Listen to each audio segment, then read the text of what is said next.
Silakan klik tombol subscribe dan aktifkan notifikasi pada tombol lonceng supaya tidak tertinggal video seputar misteri dan pembahasan menarik lainnya, dan klik tombol like juga jika sahabat menyukai video ini. Sebenarnya saya ingin menunjukkan ada beberapa data tentang kebesaran negara kita. Mungkin pernah membaca artikel dari Profesor Santos yang menyatakan bahwa Atlantis ada di Indonesia. Namun sayangnya justru dari negara kita sendiri tidak pernah ada respon yang kemudian mencari bukti lebih lanjut bahwa betul apa tidak negara kita pernah sebesar itu dan menjadi sangat dikagumi oleh negara-negara lain.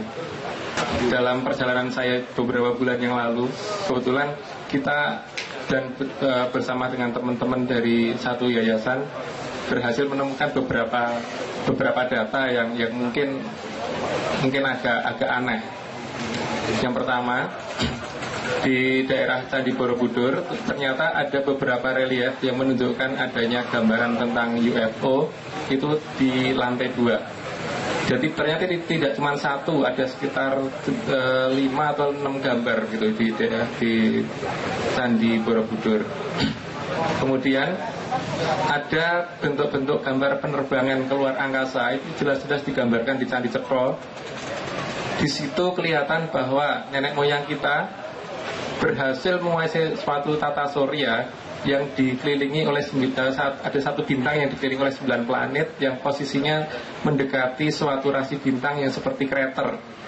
Krater itu bentuknya hampir seperti kepiting, tapi bukan seperti Cancer. Kalau Cancer mah justru mungkin kayak laba-laba ya bentuknya, nggak seperti kepiting. Jadi sini yang menjadi keprihatinan saya sebenarnya, kenapa sih negara kita jadi terpuruk seperti ini, padahal kita ternyata dulunya negara yang sangat besar sekali. Bahkan ada beberapa tempat yang saya curigai, seperti misalkan lapangan terbang Iswahyudi. Lapangan terbang Iswahyudi, kalau kita melihat nama desa-desa sekitarnya, itu kelihatan banget bahwa di situ ada nama keraton, ada nama Tegal Turi dan sebagainya, yang menunjukkan bahwa ini adalah suatu bekas situs besar yang arealnya sekitar 8 kali 13 kilo. Ini melebihi besar kerajaan Majapahit dan tidak terdata dalam sejarah kita. Dan bisa dibayangkan nggak, dalam membuat suatu lapangan terbang itu pasti butuh suatu tempat yang sudah keras. Bisa dipikir nggak kalau kira-kira Belanda ataupun Jepang dalam membangun suatu lapangan terbang dalam kondisi perang pasti butuh biaya besar, kecuali kalau tinggal babat rumputnya saja. Artinya kalau misalkan di sana memang sudah ada lapangan terbang zaman purba, berarti relief yang ada di Candi Cetro betul. Karena ada gambaran tentang penerbangan keluar angkasa memang ada di Candi Cetro dan tidak pernah diungkap oleh sejarawan kita. Itu belum, kalau saya mulai berpikir bahwa Dendels katanya membangun jalan dalam waktu 1000 hari itu dari Anyer sampai Panarukan, masuk akal apa tidak? Kecuali kalau mereka tinggal babat rumput. Artinya jalan itu sudah dibuat oleh nenek moyang kita, kemudian diakui oleh Belanda.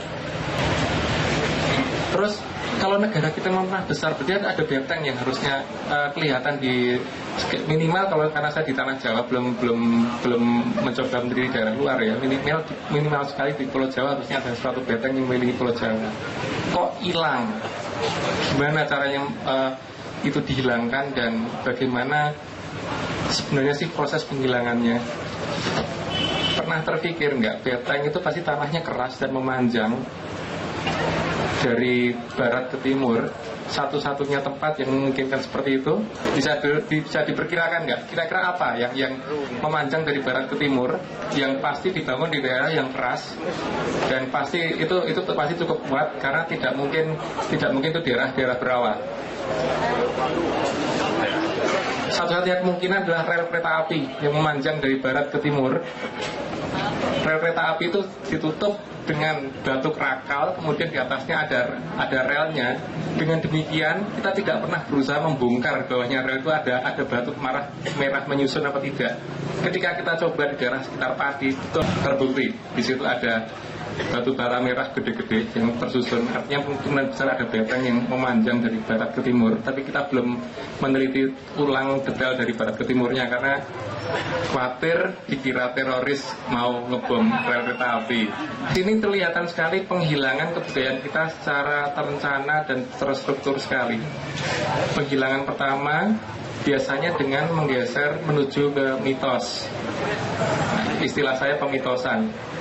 Suatu cerita kebesaran nenek moyang digeser menjadi mitos, kemudian diusahakan supaya kita meninggalkan itu dengan cara misalkan kita tidak pernah berpikir kan wayang itu ada atau tidak, terus mitos-mitos yang lain seperti Angling Darmo dan sebagainya itu ada atau tidak, karena memang tidak pernah ada yang berusaha untuk mengungkap itu. Tapi kalau kita melihat situsnya ternyata ada, itu Angling Darmo di daerah Jawa Timur ada, di daerah Jawa Barat ada, entah mana yang benar, tapi yang jelas ternyata ini bukan mitos untuk Angling Darmo. Tapi untuk cerita berikutnya wayang dan sebagainya harusnya dikaji ulang lagi.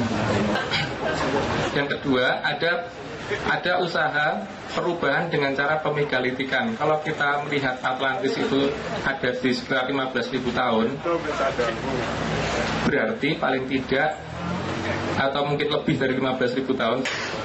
Tapi bisa kita perhitungkan bahwa nenek moyang kita tidak mungkin mengalami yang namanya megalitik. Artinya, kalau kita ketemu suatu situs yang megalitik, seharusnya kita kaji ulang atau kita gali lagi. Ini menutupi lokasi di bawahnya apa tidak? Kenyataan yang saya temukan, daerah Cengkuk, Pelabuhan Ratu, di situ ada menhir dan batu-batu kali yang bentuknya petak-petak seperti lantai. Hanya setengah meter itu ternyata ada batu onik yang bentuknya hampir seperti batu giok yang memanjang seperti lantai. Berarti kan yang asli yang di bawah. Menhirnya terus untuk apa kalau bukan untuk menipu saja. Jadi banyak sekali penghilangan-penghilangan yang terencana seperti itu. Dan mayoritas situs besar itu ada di daerah yang gunungnya sudah tidak stratovolcano. Jadi stratovolcano itu gunungnya bentuknya masih melancip itu seperti Merapi. Kalau yang tidak stratovolcano itu seperti Merbabu, terus Gunung Muria, Gunung Wilis, Gunung Kelut, Gunung Salak dan sebagainya. Di daerah sekitar itu pasti ada suatu kerajaan yang besar karena sudah tertutup oleh ini semua. Tertutupnya pun ternyata kalau kita melihat secara geologis tidak secara alamiah, tapi ada sistem cut and fill yang ditutup untuk menutup ini semua. Dari foto akan kelihatan jelas. Maksud saya bernostalgia dengan apa yang pernah nenek moyang kita alami, sebenarnya supaya kita itu mulai mengerti lagi kenapa sih bangsa kita dulu kok pernah bisa segitu, padahal teknologi belum ada. Di sini ada teknologi yang miss, yang hilang. Salah satu contoh namanya negara Kertagama. Di negara Kertagama ada aturan setiap adipati harus datang ke pusat kerajaan tiap 35 hari. Bisa dibayangkan waktu itu masih banyak hutan lebat. Bagaimana caranya seorang adipati misalkan yang dari Bandung mau datang ke Trowulan naik kuda berapa lama? Pasti di atas 2 minggu. Pulang lagi di atas 2 minggu lagi. Kalau pas 2 minggu berarti sudah 4 minggu, sudah 28 hari. Nah, terus pemerintahnya kapan? Waktunya habis di jalan. Ada yang hilang, teknologi yang hilang. Itu harus kita cari. Karena teknologi ini kalau kita ketemukan, ini bisa membuat negara kita jadi seperti itu lagi. Yang lebih ekstrem lagi di Bukit Kenosos itu pernah ditemukan gamelan Jawa, Gelok Sendro di sana. Itu beberapa nama yang saya pikir persis ya, seperti Ispara di daerah Rusia juga artinya anugerah, di sini juga artinya anugerah. Ada banyak kesamaan seperti itu yang sungguh sangat aneh. Kok bisa nenek moyang kita bisa sampai mana-mana? Padahal waktu itu teknologinya apa? Kemampuannya seperti apa? Kalau dikatakan naik kapal juga tidak masuk akal. Karena kalau kapal untuk mengarungi seluas itu dan laut yang sebegitu kerasnya, teknologi waktu itu saya pikir belum sanggup. Pasti ada sesuatu hal yang hilang saat ini. Nah inilah tugas kita untuk mencari bersama-sama dengan cara paling tidak mempelajari dari beberapa data artefak yang ditinggalkan oleh nenek moyang kita, sehingga jangan kita rusak. Bisa kita melihat dari arah Trowulan. Kalau kita bandingkan dengan Jakarta, Jakarta ini kan merupakan suatu pusat ibu kota. Sebagai pusat ibu kota, apa iya masyarakatnya homogen? Homogen artinya hanya ada satu bahasa, hanya ada satu suku dan sebagainya.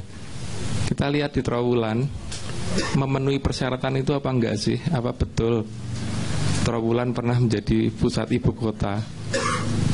Coba kita telusuri ulang. Silakan klik tombol subscribe dan aktifkan notifikasi pada tombol lonceng supaya tidak tertinggal video seputar misteri dan pembahasan menarik lainnya, dan klik tombol like juga jika sahabat menyukai video ini.